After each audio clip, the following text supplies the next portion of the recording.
Thank you, Madam Chairman, and welcome, Dr. Romer. I'm not very good at the partisan blame game, but I am very interested in the business cycle and why we have unemployment. And actually, I'm interested in the measurement of our problems. And I think sometimes we deceive ourselves because following some free market websites that measure unemployment somewhat differently than our government, they come up with a figure of 22% of unemployment. And also, even the way the Bureau of Labor Statistics measure it, if they look at all the people who are not looking for work at the moment, that is 16%. So things are not very good. Also, the GDP is what we measure. If the GDP is going up, everybody's supposed to feel good. But, you know, if we spend $1 billion on a missile and we blow it up, that's kind of this increase in the GDP. And it didn't give us a house and didn't give us a health care or education, so there's a big difference. And also, the inflation rate is very important. If you go back and use the old CPI measurement of inflation, we have 6%, not 2%.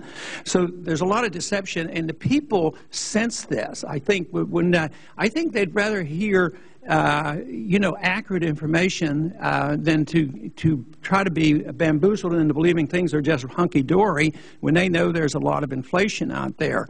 The other thing that I have concern about in measuring the GDP, if you looked at the GDP in a private way, if somebody had a $200,000 job and he lost a job and the family had $200,000 or $300,000 of debt, for them to be told that what they need is $1 million loan and spend it, buy a house and buy a car and live high, and their personal GDP goes up.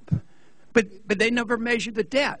But when we go to the government, we say the government's in debt, they're spending too much, what we need to do is spend, we need to borrow, and the GDP goes up. But if you measure the GDP that goes up because of borrowing, inflating, and spending, and look at that with a better perspective, I would say that, you know, maybe the real GDP isn't going up, and maybe that's why we're not having real growth. There's a big difference between people working hard and paying their bills and actually saving some money. I think the biggest fallacy that we have, because we don't have a correction, is we don't understand how we got here. We had too much debt and too much malinvestment, and we haven't dealt with that.